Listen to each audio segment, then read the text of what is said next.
বানের জলে ভাসছে বিস্তীর্ণ জনপদ। কুমিল্লায় নতুন করে প্লাবিত ১৩৫ গ্রাম। ফেনী নোয়াখালী প্রত্যন্ত এলাকায় খাবার পানির সংকট, তৎপর সেনাবাহিনী সহ স্বেচ্ছাসেবীরা।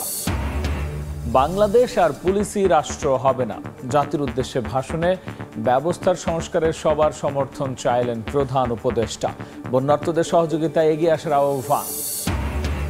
ঢাকা বিশ্ববিদ্যালয় যেন ত্রাণের বন্দর, টিএসসিতে নেওয়া হচ্ছে অর্থ সহায়তা। খেলার মাঠে খাদ্য পোশাক সংগ্রহ, হেলিকপ্টারে যাচ্ছে দুর্গত এলাকায়, জানালেন সার্জিস।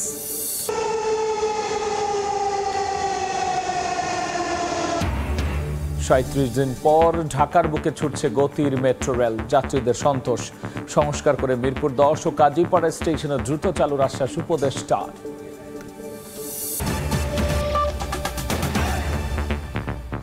সময় সংবাদের সঙ্গে আছি আমি গোলাম রাব্বি। কিছু জেলায় কমতে শুরু করলেও ফেনী নোয়াখালী থেকে নামছে না বানের পানি। তলিয়ে আছে হাজার হাজার ঘরবাড়ি, বিপর্যস্ত লাখ লাখ মানুষের জনজীবন। প্রায় এক সপ্তাহ ধরে পানিবন্দী থাকায় দেখা দিয়েছে খাবার আর পানির সংকট। ত্রাণের অপেক্ষায় আছেন প্রত্যন্ত এলাকার বহু মানুষ। এদিকে উদ্ধার তৎপরতা চালিয়ে যাচ্ছে সেনাবাহিনী, বিজিবি সহ স্বেচ্ছাসেবীরা। নোয়াখালী থেকে বিস্তারিত জানিয়েছেন আতাউর কাউসার।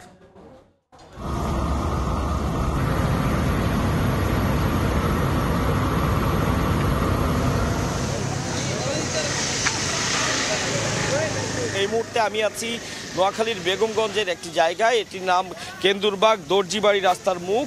আপনারা দেখতে পাচ্ছেন এখানে কি পরিমাণ পানি উঠেছে, এবং এই পানিটা তারা বলছেন যে গত রাত থেকে পানি আকস্মিকভাবেই বাড়তে শুরু করেছে অনেক বেশি, এবং তারা বলছেন যে এই এলাকাটিতে অন্তত ৮ থেকে ৯ হাজার মানুষের বসবাস। প্রত্যেকেই যথেষ্ট বিপর্যস্ত জীবনযাপন করছেন। আমরা বেশ কিছু ঘরে ঢুকেছিলাম, দেখেছি যে সেখানে কোথাও হাঁটু সমান পানি, কোথাও বুক সমান পানি, এবং মানুষ আশ্রয়ের জন্য যারা শেষ মুহূর্ত পর্যন্ত চেষ্টা করছেন যে তাদের ঘর বাড়িতে থাকার যদি একান্তই না পান, সেক্ষেত্রে তারা আশ্রয় কেন্দ্রে যাওয়ার চিন্তা করছেন। কিন্তু তারা এক কথাও বলছেন যে আসলে আশ্রয় কেন্দ্রের সংখ্যা খুব অপ্রতুল।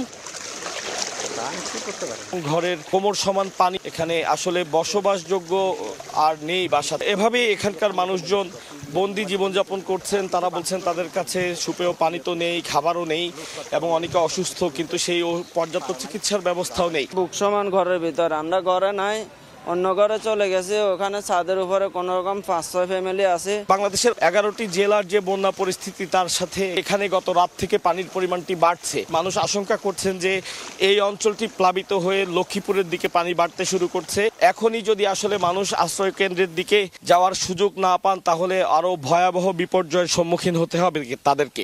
আজকে ৩ দিনে অগর পানি, কিন্তু বিভিন্ন ফেসবুকে বিভিন্ন যোগাযোগের মাধ্যমে বলতেছে বোট দিতেছে, নৌকা দিতেছে, কই আমরা এগুলা দেখি নাই। সিঁয়া দেয়, মুড়ি দেয়, তারপরে মিঠাই দেয়, এগুলা এখন ভাত বিস্কুট। বেশ কয়েকটি ঘরে আমরা ছোট শিশু দেখেছি, তাদেরকে সারাক্ষণই তাদের পরিবারের লোকজন আগলে রাখতে হচ্ছে। সব মিলিয়ে প্রচন্ড ভীতিকর এবং বিপজ্জনক একটি পরিস্থিতি পার করছে এখানকার মানুষজন। সবাই বলছেন যে তাদের এই মুহূর্তে সবচেয়ে বেশি যেটি দরকার সেটি হচ্ছে ত্রাণ। একই সাথে দরকার তাদের পর্যাপ্ত চিকিৎসা সেবা, যেটি বিভিন্ন জায়গায় বিভিন্ন স্বেচ্ছাসেবী সংগঠন এবং অন্যান্য সেনাবাহিনী, সশস্ত্র বাহিনীর যে ৩টি বাহিনী রয়েছে, সেনাবাহিনী, বিমান বাহিনী, নৌবাহিনী, তারা করছেন। এবং র্যাবকে আমরা দেখেছি, ফায়ার সার্ভিসকে দেখেছি, তারা অক্লান্ত পরিশ্রম করছেন। আনসার সদস্যরাও কাজ করছেন। অর্থাৎ সরকারি যত রকমের সংস্থা আছে তারা তাদের সর্বোচ্চটুকু দিয়েই চেষ্টা করছেন, এবং একই সাথে স্বেচ্ছাসেবী সংগঠনগুলো তাদের বন্যা দুর্গতদের পাশে দাঁড়িয়েছেন। সাধারণ মানুষকেও আমরা দেখেছি পাশে দাঁড়াতে। নোয়াখালীর বেগমগঞ্জ এলাকার কেন্দুরবাগ থেকে বন্যা পরিস্থিতির এই ছিল সর্বশেষ আমার কাছে। কুমিল্লায় বন্যা পরিস্থিতির উন্নতি নেই। নতুন করে প্লাবিত হয়েছে ২ উপজেলার আরও ১৩৫টি গ্রাম। পানিবন্দী হয়ে দুর্বিষহ জীবনযাপন করছেন ২ লাখেরও বেশি মানুষ। বিস্তারিত জানিয়েছেন ইশতিয়াক আহমেদ। গতকাল সন্ধ্যা থেকে ব্রাহ্মণপাড়া যে উপজেলা, সেই উপজেলার প্রায় ৩০টি গ্রাম নতুন করে প্লাবিত হয়েছে, এবং সেখানে প্রায় ৪০,০০০ সাধারণ জনগণ যারা রয়েছে তারা কিন্তু ইতিমধ্যে পানিবন্দী রয়েছে। বুড়িচং উপজেলায় মোট ১০৫টি গ্রাম প্লাবিত হয়েছে, এবং সেখানে প্রায় ১,৭৫,০০০ মানুষ পানিবন্দী অবস্থায় রয়েছে, এবং ১০,০০০ মানুষের মতো ইতিমধ্যে কিন্তু তারা ক্ষতিগ্রস্ত হয়েছে। পানির লেগে কোনো ঘরতে বাইরে যায় না, তো যে কোনো খাওয়া দাওয়া প্রচুর মতো পাওয়া যেতেছে। বিভিন্ন জায়গায় মানুষ এখনো বাড়ির থেকে বাড়িতে পারেনি, সল্লাদ তারা আর্থিক মধ্যে আসে নাই, বাড়িঘর ফালাই দেয়। ব্রাহ্মণপাড়া যে উপজেলাটি রয়েছে সেখানে কিন্তু প্রতিনিয়তই একটি একটি করে গ্রাম প্লাবিত হচ্ছে। 30টি গ্রাম ইতিমধ্যে প্লাবিত হয়ে গিয়েছে। বুড়িচং আগারনগর একটি এলাকায় সেখানে একজনের লাশ কিন্তু পানিতে ভেসে উঠেছে।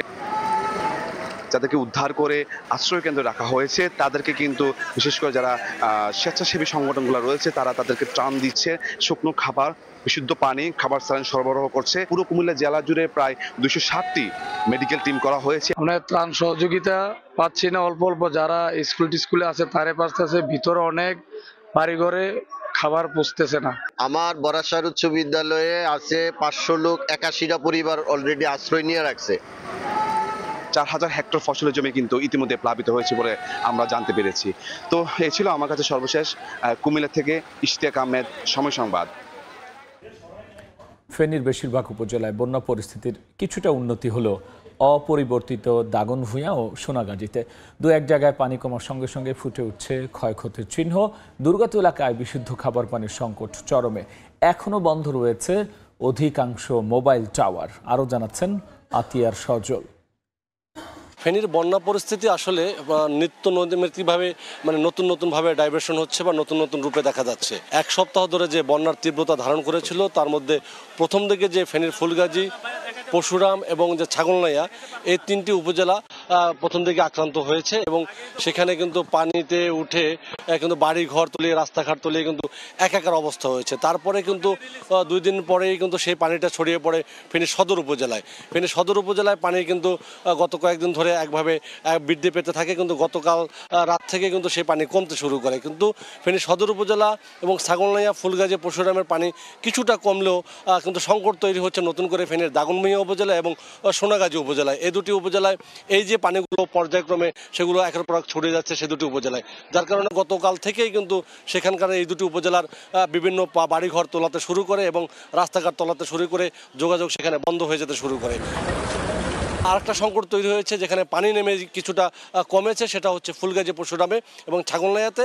সে পানি কমে যাওয়ার কারণে, কিছুটা কমার কারণে কিন্তু এখন আগে যেখানে বোট নিয়ে বা বিভিন্ন ডিঙ্গি নিয়ে, নৌকা নিয়ে সেখানে উদ্ধার অভিযান চালাতো, মানুষের খাদ্য বা ত্রাণ সহায়তা পৌঁছাতো, সেখানে কিন্তু এখন সে ডিঙ্গিগুলো যাচ্ছে না। কারণ জায়গায় জায়গায় যখন পানি কমে গিয়েছে তার কারণে কিন্তু সড়ক কিছু কিছু জায়গায় উঠে গিয়েছে দেখা যাচ্ছে। আবার কোনো জায়গায় কিন্তু পানি সড়কে বেশি থাকার কারণে ওখান থেকে কিন্তু যান চলাচলও করছে না, যার কারণে কিন্তু সেখানে কিছুটা দুর্গম পরিস্থিতির সৃষ্টি হয়েছে। এবং সেই যেখানে কিছুটা পানি কমেছে সেখানে কিন্তু বন্যার যে ভয়াবহতা, তীব্রতা সেটা কিন্তু ফুটে উঠছে, যে ভয়ঙ্কর যে তাদের করাল ঘাসে কী পরিমাণ ক্ষতি হয়েছে সে আগ্রাসীটা ফুটে উঠছে। আবার কিন্তু ফেনীর সদর থেকে শুরু করে যেসব জায়গায় পানি চলে যাচ্ছে সেখানে কিন্তু মানুষ একটা দুর্বিষহ জীবনযাপন করছে। সব মিলে কিন্তু যোগাযোগ ব্যবস্থা সেখানে 650 মতো নেটওয়ার্কের যে টাওয়ার রয়েছে সেখানে মাত্র 55 থেকে 60টি টাওয়ার চালু রয়েছে। বাকি সব টাওয়ারগুলো বন্ধ থাকায় যোগাযোগ কিন্তু সেমনভাবে না করায় আত্মীয় স্বজন বা যারা পরিচিত রয়েছে তাদের ভিতরে হাহাকার পরিস্থিতি তৈরি হয়েছে। সব মিলিয়ে বিশুদ্ধ পানি, শুকনো খাবার এবং যে মেডিকেল যে বিভিন্ন আসবাবপত্র সেগুলো কিন্তু প্রচুর পরিমাণে এখনও দরকার। বিভিন্ন জায়গা থেকে যেটা আসছে সেটা কিন্তু এখনও যেভাবে পৌঁছানো দরকার সেভাবে সমন্বয়হীনতার কারণে পৌঁছাচ্ছে না।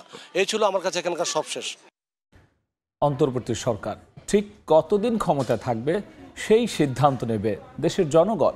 রাষ্ট্রের প্রয়োজনীয় সংস্কার শেষে কখন নির্বাচন হবে সেটি রাজনৈতিক সিদ্ধান্ত। সন্ধ্যায় জাতির উদ্দেশ্যে দেয়া ভাষণে একথা বলেন প্রধান উপদেষ্টা ডক্টর মোহাম্মদ ইউনূস। সব দাবি দাওয়া পূরণে সময় প্রয়োজন উল্লেখ করে দেশবাসীকে ধৈর্য ধরার আহ্বান জানিয়েছেন তিনি। প্রধান উপদেষ্টা বলেছেন, সেনা সহ বিভিন্ন বাহিনীকে কলঙ্কিত করা হয়েছে, পর্যায়ক্রমে দোষীদের সাজা নিশ্চিত করা হবে। ভবিষ্যতে বন্যা মোকাবেলায় প্রতিবেশী দেশগুলোর সঙ্গে আলোচনা শুরু হয়েছে জানিয়ে বন্যার্তদের সহযোগিতায় সবাইকে এগিয়ে আসার আহ্বান জানিয়েছেন তিনি। বন্যা দুর্গতদের জীবন দ্রুত স্বাভাবিক করার জন্য যাবতীয় উদ্যোগ সরকারি বেসরকারি পর্যায়ে নেবার আয়োজন করেছি। ভবিষ্যতে সকল ধরনের বন্যা প্রতিরোধে আমাদের আভ্যন্তরীণ এবং প্রতিবেশীদের সঙ্গে যাতে যৌথভাবে নেওয়া যায় সে আলোচনা শুরু করেছে। ক্ষমতা কুক্ষিগত করতে ফ্যাসিবাদী সরকার খর্ব করেছে জনগণের সাংবিধানিক ক্ষমতা ও অধিকার। নতুন প্রজন্মের মানুষ সহ কোটি কোটি মানুষের ভোটাধিকারকে বছরের পর বছর হরণ করেছে। শুধু আমি বলবো, আপনাদের একটু ধৈর্য ধরতে হবে।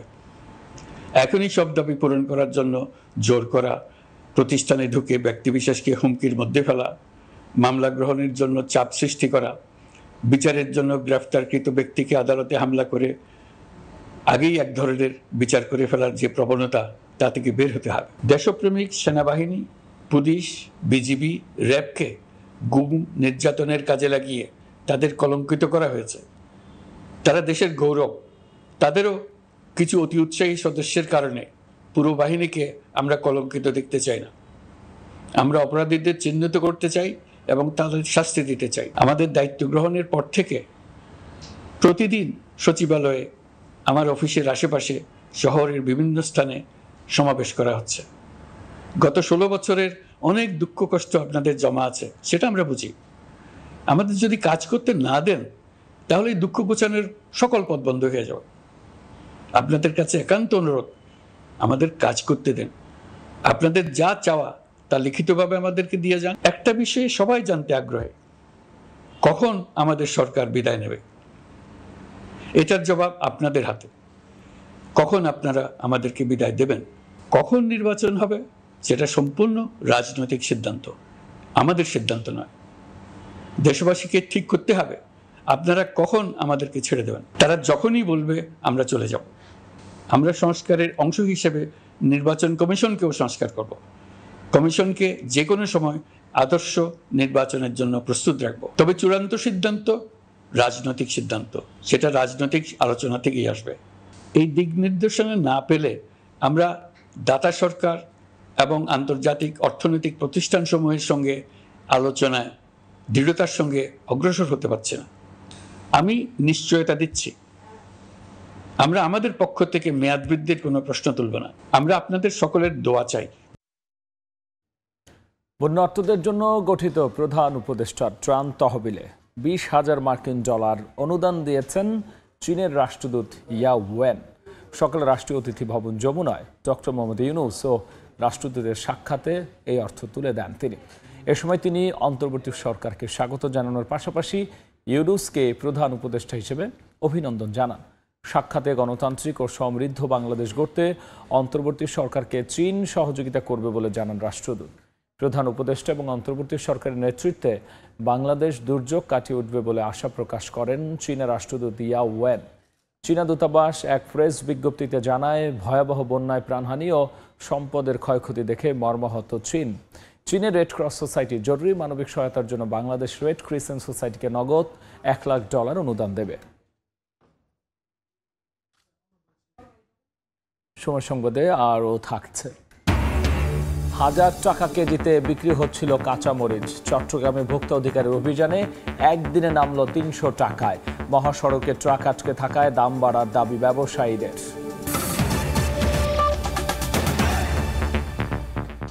বন্যা দুর্গত 11 জেলার সার্বিক পরিস্থিতি কিছুটা উন্নতির দিকে। নতুন করে কোনো এলাকা প্লাবিত হওয়ার শঙ্কা নেই বলে জানিয়েছেন দুর্যোগ ব্যবস্থাপনা ও ত্রাণ সচিব কামরুল হাসান। দুপুরে সচিবালয়ে সংবাদ সম্মেলনে কথা জানিয়েছেন তিনি। বলেছেন 10,47,029টি পরিবার পানিবন্দী রয়েছে। এখনো পর্যন্ত আশ্রয় কেন্দ্রে 4 লাখের বেশি মানুষকে আশ্রয় দেওয়া হয়েছে। এছাড়াও ক্ষতিগ্রস্ত জেলাগুলোতে নগদ সহায়তার জন্য 3,52,00,000 টাকা বরাদ্দ দেওয়া হয়েছে বলেও জানিয়েছেন সচিব। 73টা উপজেলা বন্যা কবলিত রয়েছে। 10,47,029টি পরিবার পানিবন্দী রয়েছে এই মুহূর্তে। মৃত সংখ্যা 18 জন, তবে মৌলভীবাজারে 2 জন নিখোঁজ রয়েছে। পর্যাপ্ত পরিমাণে ত্রাণ মজুদ রয়েছে, এক্ষেত্রে আমাদের কোনো সমস্যা নেই। দেশের উত্তর পূর্বাঞ্চল, পূর্বাঞ্চল, দক্ষিণ পূর্বাঞ্চলে প্রধান নদীসমূহের পানির সমতল হ্রাস পাচ্ছে, অর্থাৎ বন্যা পরিস্থিতির উন্নতি হচ্ছে। আগামী 24 ঘন্টায় উত্তর পূর্বাঞ্চল এবং তৎসংলগ্ন উজানে ভারী বৃষ্টিপাতের আশঙ্কা নেই, যে কারণে আমরা এই মৌলভীবাজার, হবিগঞ্জ জেলার মনু, খোয়াই, ধলাই নদীর পানি সমতল হ্রাস পাবে। দুর্যোগ এক করেছে সবাইকে। ঢাকা বিশ্ববিদ্যালয় এখন যেন ত্রাণের বন্দর। টিএসসিতে নগদ অর্থ সংগ্রহ করছে বৈষম্য বিরোধী ছাত্র আন্দোলন, আর জিমনেশিয়ামে নেওয়া হচ্ছে খাদ্য ও পোশাক। এছাড়াও হেলিকপ্টার সহ নানাভাবে ত্রাণ সামগ্রী দুর্গম এলাকায় পৌঁছানো হচ্ছে বলে জানিয়েছেন সমন্বয়ক সার্জিস আলম। একটি দুর্যোগ, একটি ঐক্য। বাংলাদেশ পেরেছে, বাংলাদেশ পারবে। জুলাই বিপ্লবের পর এক বৈষম্যহীন বাংলাদেশ যেন ঢাকা বিশ্ববিদ্যালয়। লাইনে লাইনে ত্রাণ সামগ্রী নিয়ে ছুটছেন সব শ্রেণী পেশার মানুষ, ব্যক্তি, প্রতিষ্ঠান, আবার কেউ আসছেন নিজ নিজ সংস্থার পক্ষ থেকে গণত্রাণ কার্যক্রমে অংশ নিতে। ধর্ম, বর্ণ নির্বিশেষে মানবিকতার আহ্বানে ছুটছেন সবাই। বলছেন এ এক অনন্য বাংলাদেশ। এমন ঐক্য বজায় থাকলে সম্ভব যে কোনো ধরনেরই দুর্যোগ মোকাবেলা।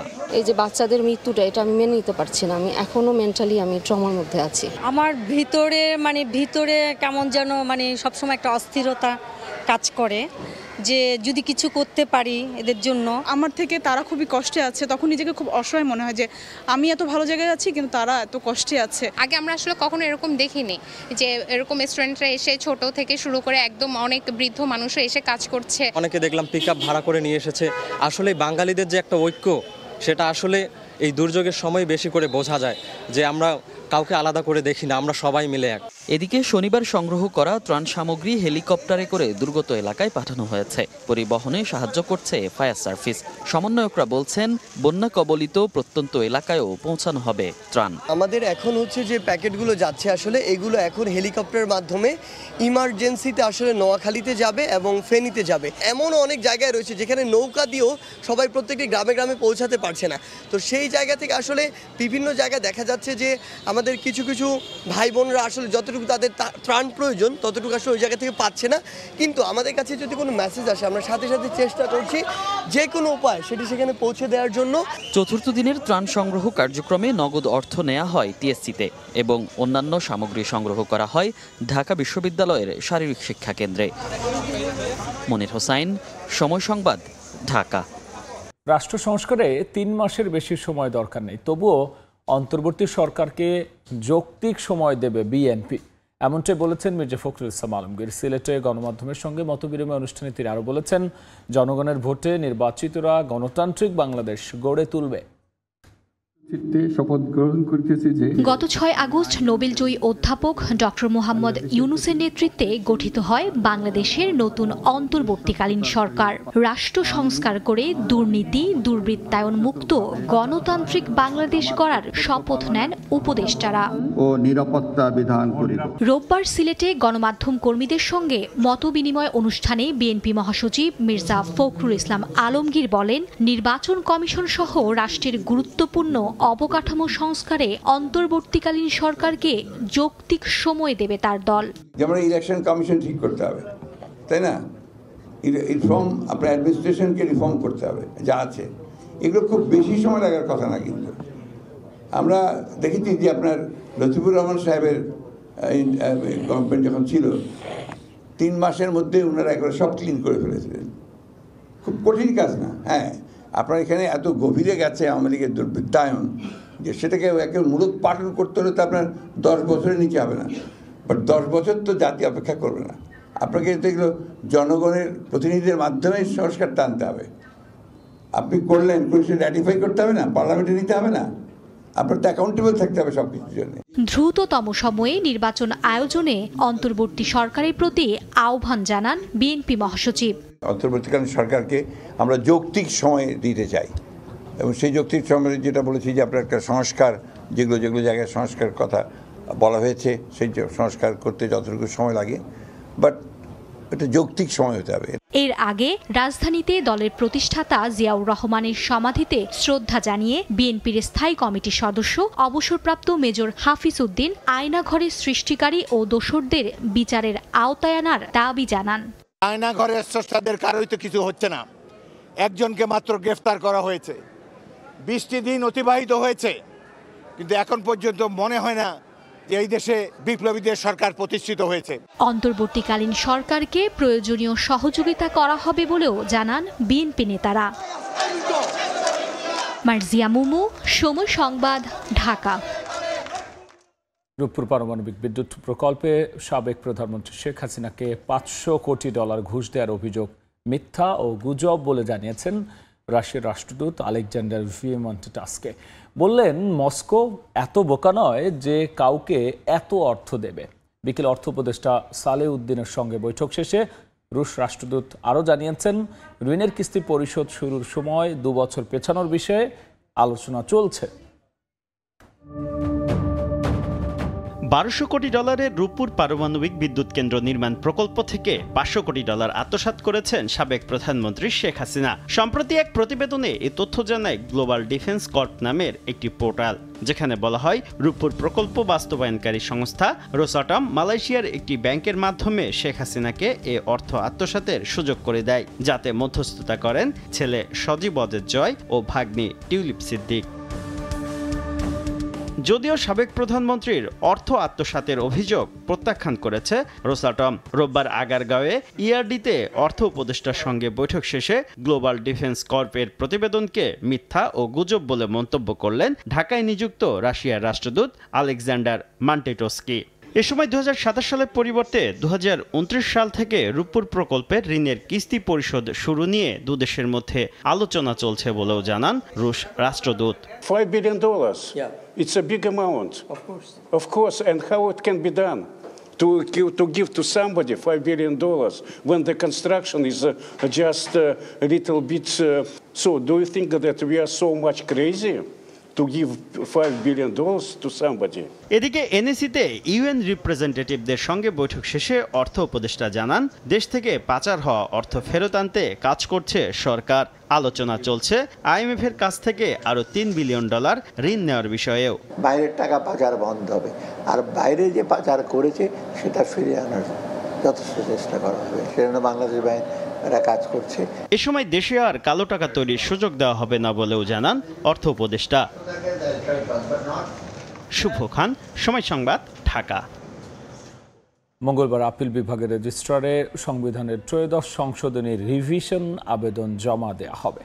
আবেদনকারী বদিউল আলম মজুমদারের পক্ষে সুপ্রিম কোর্ট আইনজীবী শরীফ ভূঁইয়া আবেদন জমা দেবেন। সন্ধ্যায় রাজধানীর মতিঝিলে doctor Kamal Hossain and associated অফিসে সংবাদ সম্মেলনে তথ্য জানান। 13শ সংশোধনী সংবিধানের মূল কাঠামোর সাথে সাংঘর্ষিক সহ আরও 14টি গ্রাউন্ড উল্লেখ করে রিভিশন আবেদন করা হচ্ছে। সুজন সম্পাদক বদিউল আলম মজুমদার বলেছেন, বিচারপতি এবিএম খায়রুল হক স্বার্থপ্রণোদিত হয়ে সাবেক প্রধানমন্ত্রী শেখ হাসিনার চাওয়াকেই পূর্ণাঙ্গ রায় দিয়েছিলেন। 2014 সালের নির্বাচন যদি তত্ত্বাবধায়ক সরকারের অধীনে হতো, তাহলে তো বিচারপতি খায়রুল হক হইতেন এটার প্রধান উপদেষ্টা। তো এটা স্বার্থপ্রণোদিত এবং এটা it's a fraud on the court, আদালতের সাথে জালিয়াতি, এবং এটা তিনি করেছেন কোনো রকম শুনানি ছাড়া। চেম্বার কোর্টে যেই ফর্মালিটিটা ছিল সেটা আজকে কমপ্লিট হয়েছে এবং আমরা আশা করছি মঙ্গলবারে আমরা এই আবেদনটি সুপ্রিম কোর্টের রেজিস্ট্রার বিভাগে যথারীতি দাখিল করতে পারবো। 13শ সংশোধনীর মাধ্যমে যত ধরনের আইনগত ত্রুটি করা হয়েছে সেগুলো আপিল বিভাগের সংশোধন করা উচিত এবং আপিল বিভাগকে এগুলো সংশোধন করার একটা সুযোগ দেওয়া উচিত। শিক্ষার্থী হত্যা মামলায় সাবেক মন্ত্রী গোলাম দস্তগীর গাজী 6 দিনের রিমান্ড মঞ্জুর করেছেন আদালত। শনিবার রাজধানীর শান্তিনগর এলাকা থেকে গ্রেফতার করা হয় গোলাম দস্তগীর গাজীকে। বিকেলে নারায়ণগঞ্জের সিনিয়র জুডিশিয়াল ম্যাজিস্ট্রেট আদালতে হাজির করে 10 দিনের রিমান্ড আবেদন করে পুলিশ। শুনানি শেষে 6 দিনের রিমান্ড মঞ্জুর করেন বিচারক। বৈষম্য বিরোধী ছাত্র আন্দোলনে নারায়ণগঞ্জের বিভিন্ন এলাকায় 6টি হত্যা মামলায় গোলাম দস্তগীর গাজীকে আসামি করা হয়েছে। উভয় পক্ষের শুনানি হয়েছে। শুনানি অন্তে তাকে 6 দিনের রিমান্ড মঞ্জুর করে এবং এই 6 দিন রিমান্ড মঞ্জুরের পরে যেই কারণে তার রিমান্ডের আবেদন করা হয়েছিল সেটা হলো যে এই মামলার অন্যান্য আসামিরা কোন জায়গায় অবস্থান করতেছে এটা তার জানার সম্ভাবনা রয়েছে। সুতরাং তাদের অবস্থান নির্ণয় এবং এই মামলার হত্যাকাণ্ডে ব্যবহৃত অবৈধ অস্ত্র, গুলি এবং ককটেল এগুলি উদ্ধারের জন্য আপনার 10 দিনের রিমান্ডের আবেদন করা হয়েছিল। বড় বন্যা পরিস্থিতির খবর। টানা 3 দিন ডুবে থাকার পর চট্টগ্রামের ফটিকছড়ি থেকে নামতে শুরু করেছে বন্যার পানি। ভেসে উঠেছে ক্ষতচিহ্ন, রাস্তাঘাট, ফসলি জমি, মাছের ঘেরের ব্যাপক ক্ষতি হয়েছে। তবে সেনাবাহিনী আর সাধারণ মানুষের পক্ষ থেকে দেয়া হচ্ছে ত্রাণ সহায়তা। বিস্তারিত জানিয়েছেন পার্থপ্রতিম বিশ্বাস। টানা 3 দিন ভয়াবহ বন্যার পানিতে বিপর্যস্ত অবস্থায় ছিল চট্টগ্রামের সবচেয়ে বড় উপজেলা ফটিকছড়ি। তবে আসার কথা হচ্ছে আস্তে আস্তে ফটিকছড়ির বিস্তীর্ণ জনপদ থেকে পানি নামতে শুরু করেছেন। এই পানি নামার পরেই চোখে স্পষ্ট হচ্ছে ফটিকছড়ির ক্ষতচিহ্ন। বিশেষ করে রাস্তাঘাট যেমন পুরোপুরি ভেঙে তছনছ হয়ে গেছে, তেমনি সাধারণ মানুষের বিভিন্ন বসতঘরও হয়েছে ক্ষতিগ্রস্ত। এছাড়া ফসলি জমি, মাছের ঘেরে পানি ঢুকে যাওয়ার কারণে লাখ লাখ টাকার ক্ষতি হয়েছে বলে জানিয়েছেন ফটিকছড়ির সাধারণ মানুষজন। সরকারি সহায়তারও আশা প্রকাশ করেছেন তারা। আমাদের খুব ক্ষতি হয়েছে, এই ঘরগুলা পড়ে গেছে, এই খুব কষ্টতে আছি আমরা। এইটা আমাদের সরকারের কাছে আমরা আবেদন আরো সহায়তা পাই, এই আমাদের প্রত্যাশা। ফসলি জমি, মাছের প্রজেক্ট, এগুলা ঘর বাড়ি অনেক ক্ষয়ক্ষতি হয়েছে। ছাত্ররা অনেক দিতেছে, অনুদান দিতেছে, সেনাবাহিনী দিতেছে, তো আরো ভালো, আমরা আরো ভালো হতো। অন্যদিকে চট্টগ্রাম শহর থেকে ফটিকছড়ি উপজেলায় একে একে ত্রাণ সামগ্রী নিয়ে আসতে শুরু করেছেন সাধারণ মানুষজন। বেলা যত বেড়েছে সাধারণ মানুষের ত্রাণ সামগ্রী নিয়ে ট্রাকে করে আসতেও বেশি দেখা গেছে। সেই সাথে সেনাবাহিনীর পক্ষ থেকেও ফটিকছড়ির বিভিন্ন জায়গায় সাধারণ মানুষকে ত্রাণ সহায়তা দেওয়া হচ্ছে। যেগুলো একদম নদীর পাশাপাশি এলাকা ছিল, সেখানে আপনার স্রোতের কারণে স্রোতের বেগ বেশি ছিল, আমরা বোটের অভাবে যাইতে পারিনি। তবে টানা 3 দিনের বন্যার কারণে ও বিভিন্ন জায়গায় বৈদ্যুতিক খুঁটি পড়ে যাওয়ায় ফটিকছড়ির বিভিন্ন জায়গায় এখনো পর্যন্ত পর্যাপ্তভাবে বিদ্যুৎ সরবরাহ আসেনি। চট্টগ্রামের ফটিকছড়ি উপজেলা থেকে পার্থপ্রতিম বিশ্বাস, সময় সংবাদ, চট্টগ্রাম। কয়েক ঘন্টা টানা বৃষ্টিতে খুলনা নগরীর বিভিন্ন সড়ক ও নিচু এলাকায় দেখা দিয়েছে জলাবদ্ধতা। এতে বিপাকে পড়েছে নগরবাসী, বিঘ্ন হয় যান চলাচল। সিটি কর্পোরেশনের অব্যবস্থাপনার কারণেই বর্ষা মৌসুমে এই দুরবস্থা বলে অভিযোগ স্থানীয়দের। বিস্তারিত জানিয়েছেন বেল্লাল হোসেন সজল। মাঝরাত থেকে টানা বৃষ্টিতে তলিয়ে গেছে খুলনা নগরীর অধিকাংশ এলাকা। সকাল থেকে কিন্তু সেই দুর্ভোগ বাড়তে শুরু করে। বিশেষ করে যাওয়া অফিসগামী মানুষ রয়েছে, স্কুলগামীরা রয়েছে, তারা কিন্তু এক ধরনের দুর্ভোগের মধ্যে পড়েছে। এক স্থান থেকে অন্য স্থানে যাতায়াতের যে যানবাহন, সেটাই কিন্তু সংকট দেখা গিয়েছে। যে সকল যানবাহন সড়কে নেমেছে আমরা দেখেছি বিভিন্ন স্থানেই কিন্তু তারা বিকল হয়ে পড়েছে অতিরিক্ত পানির কারণে। এছাড়া নগরীর যে টুটপাড়া মেইন রোড রয়েছে, এই রয়্যালের মোড় রয়েছে, নিউ মার্কেট, বিভিন্ন গুরুত্বপূর্ণ যে সড়কগুলো রয়েছে, সেই সড়কে আমরা দেখেছি সকাল থেকেই হাঁটু সমান পানি। এবং নগরবাসী যেটি বলছেন, এক স্থান থেকে অন্য স্থানে যেতে গেলে এই মুহূর্তে যে যাতায়াত ব্যবস্থা, সেখানে কিন্তু দ্বিগুণ ভাড়া গুনতে হচ্ছে। পাশাপাশি বাড়িতে পানি প্রবেশ করছে, যে মূল সড়কের পাশে যে সব দোকানপাট রয়েছে, সেখানেও কিন্তু পানি প্রবেশ করছে। জানমালের ক্ষতি বা মালামালের যে সব ক্ষতির তারা কিন্তু আশঙ্কা করছে। এবং নগরবাসী যেটি বলছেন, প্রতি বছর অল্প বৃষ্টিতেই কিন্তু খুলনা সিটি কর্পোরেশনের বিভিন্ন এলাকা তলিয়ে যায়। তার একমাত্র কারণ হচ্ছে অপরিকল্পিতভাবে উন্নয়ন। বর্তমানেও কিন্তু খুলনা নগরীর বিভিন্ন স্থানে উন্নয়নমূলক কাজ চলছে। যে সকল সড়কে উন্নয়নমূলক কাজ চলছে, সেখানে কিন্তু দুর্ভোগ আরো বেশি। এবং সড়কে যারা নেমেছেন তারা যেটি বলছেন, যে দ্রুততম সময়ের মধ্যে যেন এই দুর্ভোগ নিবারণে সিটি কর্পোরেশন যেন কার্যকরী পদক্ষেপ নেয়। যে পানির অবস্থার কারণে আমাদের কলেজে পরীক্ষা দিতেও যেতে সমস্যা হচ্ছে। তারপরে বিভিন্ন গাড়ি ঘোড়া আমাদের কলেজ পর্যন্ত নিয়ে যেতে পারতেছে না। হাঁটু সমান পানি, আগামাতা রাস্তা, গাড়ি মোটে চলে না। অতিরিক্ত বর্ষা হলে দুর্ভোগে পড়া লাগে। তবে এখন অনেক এলাকা আছে যেখানে হালকা বৃষ্টি হইলেই দুর্ভোগ হয়। বৃষ্টি হইলেই প্রথমত আমাদের রয়্যাল মলটা আগে ডুবে যায়। এইখানে নিচু জায়গা, তো এই জন্য বেশি সমস্যা। এছাড়া আবহাওয়া দপ্তরের সূত্র যেটি বলছে, আজ ভোর 6টা থেকে সকাল 9টা পর্যন্ত খুলনা শহরে 52 মিলিমিটার বৃষ্টিপাত রেকর্ড করা হয়েছে। এই বৃষ্টি কিন্তু আগামীকাল পর্যন্ত চলবে বলে তারা কিন্তু ধারণা করছেন। পাশাপাশি এই বৃষ্টি হয়তো বা 2-1 দিনের মধ্যে কমে যাবে, তখন কিন্তু জলাবদ্ধতা অনেকাংশে কমে আসবে বলে তারা জানিয়েছেন। খুলনা সিটি কর্পোরেশন কর্তৃপক্ষ যেটি বলছেন, খুলনা শহরে বর্তমানে চলমান যে সব প্রকল্প রয়েছে, সেই প্রকল্পের কাজ শেষ হলেই কিন্তু নগরবাসীর যে দুর্ভোগ, সেটি কিন্তু অনেকাংশ লাঘব হবে এবং সিটি কর্পোরেশন তার যে কাঙ্ক্ষিত সুফল নগরবাসী, তারা কিন্তু সেই সুফলগুলো পাবে। বেল্লাল হোসেন সজল, সময় সংবাদ, খুলনা। পানি নেমে যাওয়ায় 6 ঘন্টা পর বন্ধ করা হলো রাঙামাটির কাপ্তাই হ্রদের পানি বিদ্যুৎ কেন্দ্রের 16টি গেট। প্রতি স্প্রিলওয়ে দিয়ে প্রতি সেকেন্ডে 9000 কিউসেক পানি নিষ্কাশন হয়। হেফাজত সবুজের তথ্য ও রাজীব দাস মুন্নার ছবিতে দেখব বিস্তারিত। পানি নামার জন্য খুলে দেয়া হয় বাঁধের 16টি জলকপাট। হ্রদ থেকে কর্ণফুলী নদীতে প্রায় 6 ঘন্টা প্রবল বেগে নামে পানি। গত এক সপ্তাহের ভারী বর্ষণ এবং ভারত থেকে নেমে আসা পাহাড়ি ঢলে প্লাবিত হয় রাঙামাটি শহর সহ বিভিন্ন উপজেলার নিম্নাঞ্চল। রোববার সকালে কাপ্তাই হ্রদের পানির উচ্চতা পৌঁছে যায় সর্বোচ্চ ধারণ ক্ষমতার কাছাকাছি। এমন পরিস্থিতিতে পানি বিদ্যুৎ প্রকল্পের বাঁধের নিরাপত্তা এবং জলাবদ্ধতা নিরসনে খুলে দেয়া হয় বাঁধের সবকটি গেট। বিকেলে পানির উচ্চতা আবার নেমে আসায় বন্ধ করে দেয়া হয় 16টি জলকপাট। এমনটি জানিয়েছে কাপ্তাই পানি বিদ্যুৎ কেন্দ্র কর্তৃপক্ষ। খুবই নাজুক অবস্থা আমাদের, বাড়ির পানি বাড়ার কারণে আপনার বাসবার সব ডুবে গেছে। চলাফেরার অসুবিধা, হাট বাজার করতে পারতেছি না। পানি কমলে আমাদের দুর্ভোগটা কমবে আর কি। যতটুকু ছাড়ছে অতটুকু কোনো সমস্যা নাই, আতঙ্কের কিছু নাই, কোনো অসুবিধা নাই। করে 16টা গেটে 9000 কিউসেক পানি আমি ছাড়তেছি। 1960 সালে কর্ণফুলীর বুকে বাঁধ দিয়ে তৈরি করা হয় জলবিদ্যুৎ কেন্দ্র। সেখানে উজান এবং বৃষ্টির পানি মজুত করে সারা বছর উৎপাদন করা হয় বিদ্যুৎ। সময় সংবাদ, রাঙামাটি। সচিবালয়ের সামনে আনসার সদস্যদের সঙ্গে শিক্ষার্থীদের ধাওয়া পাল্টা দেওয়া হয়েছে। এখনও সেখানে উত্তেজনা চলছে। আর এই মুহূর্তে ঘটনাস্থলে আছেন সহকর্মী দিন মোহাম্মদ সাব্বির। আমরা সরাসরি যাচ্ছি তার কাছে।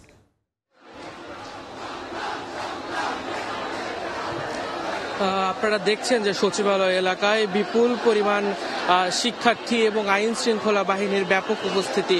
অর্থাৎ আন্দোলনরত যে আনসার সদস্যরা রয়েছেন তারা আসলে ছাত্র আন্দোলনের যে দুজন সমন্বয়ক রয়েছেন সার্জিস আলম এবং হাসনাত আবদুল্লাহকে তারা আসলে আন্দোলনের এক পর্যায়ে অবরুদ্ধ করে রাখে। এই সংবাদে আসলে ঢাকা বিশ্ববিদ্যালয়ের যারা শিক্ষার্থী রয়েছেন এবং একই সঙ্গে আশপাশের বিভিন্ন শিক্ষা প্রতিষ্ঠানের যে শিক্ষার্থীরা রয়েছেন তারা ঢাকা বিশ্ববিদ্যালয় থেকে সচিবালয় এলাকায় অভিমুখে আসেন এবং তারা আসলে ব্যাপক বিক্ষোভ গড়ে তোলেন এবং সাধারণ শিক্ষার্থীদের এই বিক্ষোভের মুখে যে আন্দোলনরত আনসার সদস্যরা ছিল তারা আসলে স্থানটি থেকে সরে যেতে বাধ্য হয়। আপনাদের যদি একটু জানিয়ে রাখি যে আসলে যখন আনসার সদস্যরা বৈষম্য বিরোধী ছাত্র আন্দোলনের সমন্বয়কদের এখানে আটকে রেখে বিক্ষোভ করছিলেন, সেই সময়ে যখন সাধারণ শিক্ষার্থীরা তাদেরকে উদ্ধারে এগিয়ে আসে ঠিক সেই মুহূর্তে আনসার সদস্যদের সঙ্গে সাধারণ শিক্ষার্থীদের একটি সংঘর্ষের ঘটনা ঘটে। সেই মুহূর্তে আসলে এই সচিবালয় এলাকায় এই সংঘর্ষে বেশ কয়েকজন সাধারণ শিক্ষার্থী আহত হন এবং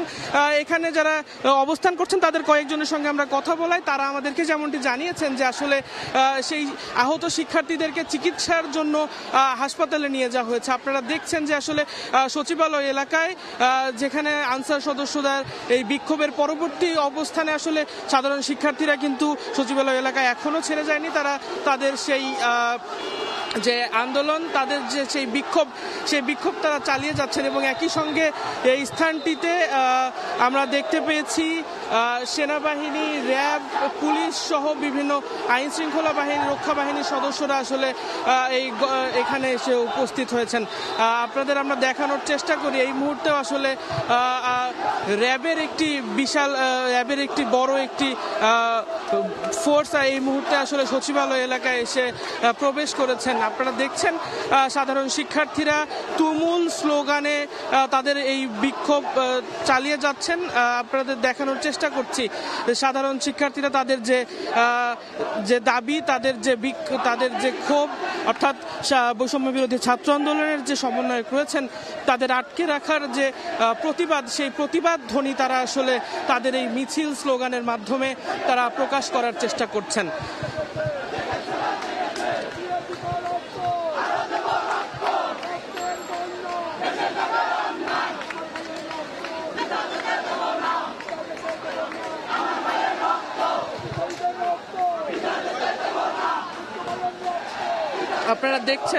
আপনারা দেখছেন যে সাধারণ শিক্ষার্থীরা কিন্তু ব্যাপক স্লোগানের সাথে তারা আসলে তাদের এই বিক্ষোভ কর্মসূচিটি চালিয়ে যাচ্ছে। আপনারা দেখছেন একই সঙ্গে এই স্থানটি অর্থাৎ পুরো সচিবালয় এলাকার যে নিরাপত্তার বিষয়টি রয়েছে সেই নিরাপত্তার বিষয়টি নিশ্চিত করার জন্য বিপুল পরিমাণ আইন শৃঙ্খলা রক্ষাকারী বাহিনী, বাংলাদেশ সেনাবাহিনী, র্যাব এবং পুলিশের উপস্থিতি আমরা দেখতে পেয়েছি। আপনাদের যদি আমরা একটু দেখানোর চেষ্টা করি যে কোনো জায়গায় আসলে এই যে আগুন জ্বালিয়েও তারা তাদের যে ক্ষোভ, সেই ক্ষোভটি তারা প্রকাশ করার চেষ্টা করছেন। আমরা দেখানোর চেষ্টা করছি বিপুল পরিমাণ সাধারণ শিক্ষার্থী আসলে এই যে তাদের যে সমন্বয়ক, অর্থাৎ তাদের সমন্বয়কদেরকে যে আটকে রাখার যে আসলে প্রতিক্রিয়া, সেই প্রতিক্রিয়ায় তারা আসলে জানানোর চেষ্টা করছেন। আপনাদের আমি একটু আরো জানিয়ে রাখতে চাই যে ঠিক আজকে রাত 9:30টার দিকে আসলে যে আনসার সদস্যরা আন্দোলন করছিলেন, তাদের সেই আন্দোলনের সময় যে বৈষম্য বিরোধী ছাত্র আন্দোলনের যারা নেতৃবৃন্দ রয়েছেন তাদেরকে আটকে রাখার প্রতিবাদেই সাধারণ শিক্ষার্থীরা এখানে আসে এবং ঠিক রাত্রি 9:30টার সময় আসলে সেই সংঘর্ষের ঘটনাটি ঘটে এবং সেই সংঘর্ষে বিপুল পরিমাণ শিক্ষার্থী, বেশ কয়েকজন শিক্ষার্থী আহত হয়েছে বলে আমরা খবর পেয়েছি। আপনারা দেখছেন যে বাংলাদেশ সচিবালয়ের সামনে শিক্ষার্থীরা তাদের যে প্রতিবাদ, সেই প্রতিবাদ কর্মসূচিটি আসলে চালিয়ে যাচ্ছেন।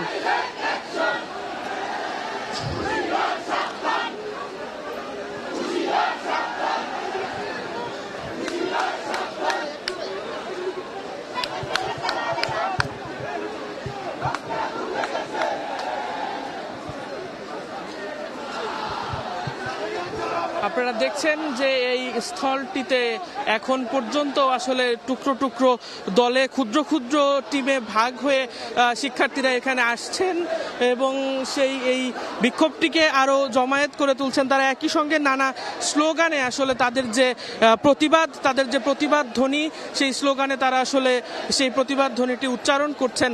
আপনাদের আমরা দেখানোর চেষ্টা করছি যে আরো বিপুল পরিমাণ শিক্ষার্থী আরো এই সচিবালয় এলাকায় এসে প্রবেশ করছেন, অর্থাৎ রাত্রি 9টা থেকে ঢাকা বিশ্ববিদ্যালয় এলাকা থেকে দলে দলে এবং স্থানীয় বিভিন্ন শিক্ষা প্রতিষ্ঠান, ঢাকা বিশ্ববিদ্যালয় সহ বেশ কয়েকটি শিক্ষা প্রতিষ্ঠানের যারা ছাত্র রয়েছেন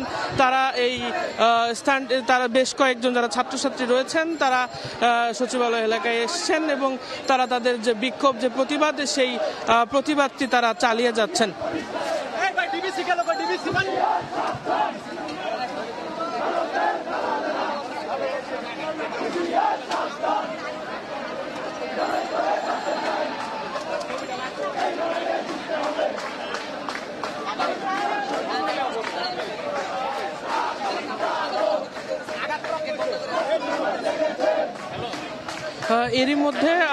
এরই মধ্যে আশপাশে থাকা যারা সাধারণ শিক্ষার্থী রয়েছেন তারা যেমনটি বলছেন যে বৈষম্য বিরোধী ছাত্র আন্দোলনের যে অন্যতম সমন্বয়ক হাসনাত আব্দুল্লাহ, তিনি নাকি ইতিমধ্যে অসুস্থ হয়ে পড়েছেন, এমন একটি ছবি সামাজিক যোগাযোগ মাধ্যমে ছড়িয়ে পড়ার কথাও আমরা শুনেছি এখানকার সাধারণ শিক্ষার্থীদের কাছে। একই সঙ্গে আপনাদেরকে একটু জানানোর চেষ্টা করছি যে দুইজন সমন্বয়ককে সচিবালয়ে আটকে রাখা হয়েছিল তারা কিন্তু এখনো পর্যন্ত ভেতরে অবস্থান করছে বলে আমরা আসলে জানতে পেরেছি। আমরা আপনাদের দেখানোর চেষ্টা করছি সাধারণ শিক্ষার্থীরা তাদের যে বিক্ষোভ, অর্থাৎ বৈষম্য বিরোধী ছাত্র আন্দোলনের যে সমন্বয়ক রয়েছেন তাদেরকে আটকে রাখার যে প্রতিবাদ, সেই প্রতিবাদ ধ্বনিটি তারা তাদের সেই বিক্ষোভের মধ্য দিয়ে আসলে উচ্চারণের চেষ্টা করছেন। আপনারা দেখছেন যে বিভিন্ন ধরনের স্লোগান, নানা ধরনের উক্তি এবং বিভিন্ন ধরনের স্লোগানের মাধ্যমে তারা আসলে তাদের প্রতিবাদের ভাষাটি চালিয়ে যাচ্ছে। তো আপনারা দেখছেন যে সচিবালয় এলাকায় সাধারণ শিক্ষার্থীদের যে বিক্ষোভ, অর্থাৎ বৈষম্য বিরোধী ছাত্র আন্দোলনের যে সমন্বয়করা রয়েছেন তাদের আটকে রাখার প্রতিবাদে সাধারণ শিক্ষার্থীদের এই বিক্ষোভের এই ছিল আমার কাছে সচিবালয় এলাকা থেকে সর্বশেষ। সচিবালয়ের সামনে আনসার সদস্যদের সঙ্গে শিক্ষার্থীদের ধাওয়া পাল্টা দেওয়ার সবশেষ নিয়ে আমরা সরাসরি ছিলাম সেখানে। আর এই ঘটনার সবশেষ আপনারা দেখতে পাবেন সময় সংবাদের ফেসবুক পেজে। সংবাদ, 1 মাসেরও বেশি সময় পর রাজধানীর বুকে চলতে শুরু করেছে গতির মেট্রো রেল। সপ্তাহের প্রথম কর্মদিবসে সকাল থেকে স্টেশনে ভিড় করেন যাত্রীরা। যানজটের ভোগান্তি কাটিয়ে ট্রেনের চাকা সচল হওয়ায় স্বস্তি ফিরেছে কর্মব্যস্ত মানুষের মাঝে। সড়ক পরিবহন ও সেতু উপদেষ্টা ফাউজুল কবির খান জানান, ক্ষতিগ্রস্ত মিরপুর 10 আর কাজীপাড়া স্টেশন দ্রুত চালু করার চেষ্টা তারা করছেন। নাজমুস সালেহ রিপোর্ট। রোববার সকাল থেকে মেট্রো স্টেশনগুলোতে দেখা যায় মানুষের ভিড়। থমকে যাওয়া ট্রেনের চাকা সচল হওয়ার খবরে প্ল্যাটফর্মে যেন উপচে পড়া ভিড়। ট্রেন থামতেই ভেতরে একটু জায়গা পেতে হুড়োহুড়ি, মুহূর্তেই কানায় কানায় পূর্ণ হয়ে যায় ট্রেন। গাদাগাদি হলেও আক্ষেপ নেই কারো। ট্রেনে উঠতে পেরেই খুশি যাত্রীরা। দ্রুত সময়ের মধ্যে চালু হওয়ায় উচ্ছ্বাস প্রকাশ করেন তারা। রাত 9টা 10টা বাসায় পৌঁছেছি এই 2-1 মাসের মধ্যে। তো এখন আজকে আমরা ফার্স্ট আবার চালু হলো, আমাদের মেট্রো রেল খুবই ভালো লাগছে। গুলিস্তান থেকে উত্তরা পর্যন্ত যেতে আমার 2 ঘন্টা 2.5 ঘন্টা লেগে যায়। আমি খুবই আশায় ছিলাম যে আবার কবে চালু হবে, সেক্ষেত্রে এত দ্রুত যে চালু হবে আমি এটা আশা করিনি। ঘর থেকে বের হওয়া কর্মব্যস্ত মানুষের জীবন যেন ফিরে আসে সময়ের ছন্দে। তারা বলছেন আর কোনো হানাহানি নয়, সম্প্রীতির বাংলাদেশ চান তারা। মেট্রোকে আরো যাত্রী বান্ধব করার আহ্বান যাত্রীদের। রাষ্ট্রীয় সম্পদ আমরা চাই যে সবাই যেন কেউ ক্ষতি না করে, এটা আমাদেরই সম্পদ, দেশেরই সম্পদ। এটা আবার নতুনভাবে রিস্টোর হওয়াতে আমাদের এই সমস্যাটার সমাধান হলো। আর যেটা বলা হয়েছিল যে 1 বছর সময় লাগবে, তখন হয়তো এটা ততটা বিচার বিশ্লেষণ করা হয়নি, কিন্তু পরবর্তীতে দেখা গেল এটা খুব স্বাভাবিকভাবে, খুব নর্মালভাবে 2টি স্টেশনকে বাদ দিয়ে চালু করা সম্ভব হয়েছে। যদিও 18 জুলাই ছাত্র জনতার আন্দোলনের সময় ক্ষতিগ্রস্ত হয় মিরপুরের 10 ও কাজীপাড়া রেল স্টেশন, যা এখনো চালু করা সম্ভব হয়নি। আগারগাঁও স্টেশন পরিদর্শন করেন সড়ক পরিবহন ও সেতু উপদেষ্টা ফাউজুল কবির খান। এ সময় তিনি জানান, দ্রুত সময়ের মধ্যে চালু হবে বন্ধ 2 স্টেশন। জোরদার করা হবে নিরাপত্তা ব্যবস্থাও। আজকে আমি বিকালে জাপানি রাষ্ট্রদূতের সঙ্গে দেখা করব, কারণ এখানে কিছু ইম্পোর্টের বিষয় আছে। তো এইটা আমরা যথাসম্ভব তাড়াতাড়ি খুলে দেবো, কিন্তু নির্দিষ্ট ডেট এখন আমরা দিতে পারবো না। না এর কোনো বছর 1 বছর সময় লাগবে না, কোনো বছর আমরা এটা সংক্ষিপ্ত সময় চালু করব। মেট্রো রেলের ক্ষয়ক্ষতি কাটিয়ে দ্রুতই ঘুরে দাঁড়ানোর প্রত্যয় কর্তৃপক্ষের। সব সংকট কাটিয়ে সচল হলো মেট্রো রেলের চাকা।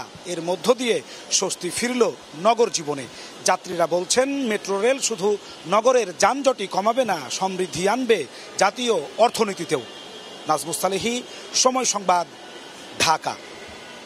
চট্টগ্রামে 1000 টাকা কেজিতে বিক্রি হচ্ছিল কাঁচামরিচ। ভোক্তা অধিকারের অভিযানে একদিনের ব্যবধানে তা নেমে আসলো 300 টাকায়। ব্যবসায়ীদের দাবি, ঢাকা চট্টগ্রাম মহাসড়কে মরিচবাহী ট্রাক আটকে যাওয়ায় শনিবার দাম বেশি ছিল। নুরজামাল আতিকের ছবিতে শফিকুল আলমের রিপোর্ট। 1 কেজি কাঁচামরিচের দাম 1000 টাকা। নিত্য প্রয়োজনীয় এই পণ্যটির এমন উচ্চ মূল্যে বেচাকেনা হয় বন্দরনগরী চট্টগ্রামের রিয়াজউদ্দিন বাজারে। তবে শনিবারের বাজার দরে নড়েচড়ে বসে ভোক্তা অধিকার সংরক্ষণ অধিদপ্তর। রোববার ভোগ্যপণ্যের বাজারে অভিযানে নামে সংস্থাটি। পাল্টে যায় চিত্র। 1 লাফে প্রতি কেজি কাঁচামরিচের দাম কমে যায় 700 টাকা পর্যন্ত। পরে পাইকারিতে 300 আর খুচরায় 400 টাকা কেজি দরে বিক্রি হয় পণ্যটি। ব্যবসায়ীদের দাবি, ঢাকা চট্টগ্রাম মহাসড়কে ট্রাক আটকে থাকায় বাড়ানো হয় দাম। কালকে ফেনি বন্ধের কারণে কোনো মরিচ আসে না। কালকে পরশু 2 দিন বাজার ফাঁকা গেছে। হ্যাঁ, আজকে আসছে। আজকে এটা ইন্ডিয়ান মরিচ, দেশি কোনো মরিচ নেই। কুমিল্লা থেকে 1 কেজি মরিচ চিটাং ঢুকে নাই। যাদের ছিল তোরা দোকানদার থেকে, এরা একটু বাড়তি দামে বেচছে। অভিযানে মূল্য তালিকা না থাকায় 4টি দোকানকে জরিমানা করা হয় 11,000 টাকা। আগের মরিচ তাহলে আগের দামে কেনা, এটা কিভাবে এত অস্বাভাবিক মূল্য বৃদ্ধি পায়? কেউ যদি অস্বাভাবিক মূল্য নেওয়ার চেষ্টা করে বা ভাউচার প্রদান না করে, তাহলে আমরা ভোক্তা অধিকার আইন অনুযায়ী ব্যবস্থা গ্রহণ করব। এর আগে বেশ কয়েকটি সবজির আড়তে অভিযান চালায় জাতীয় ভোক্তা অধিকার সংরক্ষণ অধিদপ্তর। সতর্ক করা হয় ব্যবসায়ীদের। শফিকুল আলম, সময় সংবাদ, চট্টগ্রাম। সময় সংবাদের শীর্ষ সংবাদ জানিয়ে দিচ্ছে আরও একবার। বানের জলে ভাসছে বিস্তীর্ণ জনপদ। কুমিল্লায় নতুন করে প্লাবিত 135 গ্রাম। ফেনী, নোয়াখালী প্রত্যন্ত এলাকায় খাবার পানির সংকট। তৎপর সেনাবাহিনী সহ স্বেচ্ছাসেবীরা। বাংলাদেশ আর পুলিশি রাষ্ট্র হবে না। জাতির উদ্দেশ্যে ভাষণে ব্যবস্থা সংস্কারে সবার সমর্থন চাইলেন প্রধান উপদেষ্টা। বন্যার্তদের সহযোগিতা এগিয়ে আসার আহ্বান। এবং ঢাকা বিশ্ববিদ্যালয় যেন ত্রাণের বন্দর। টিএসসিতে নেওয়া হচ্ছে অর্থ সহায়তা। খেলার মাঠে খাদ্য পোশাক সংগ্রহ। হেলিকপ্টারে যাচ্ছে দুর্গত এলাকায়, জানালেন স্যার জেএস।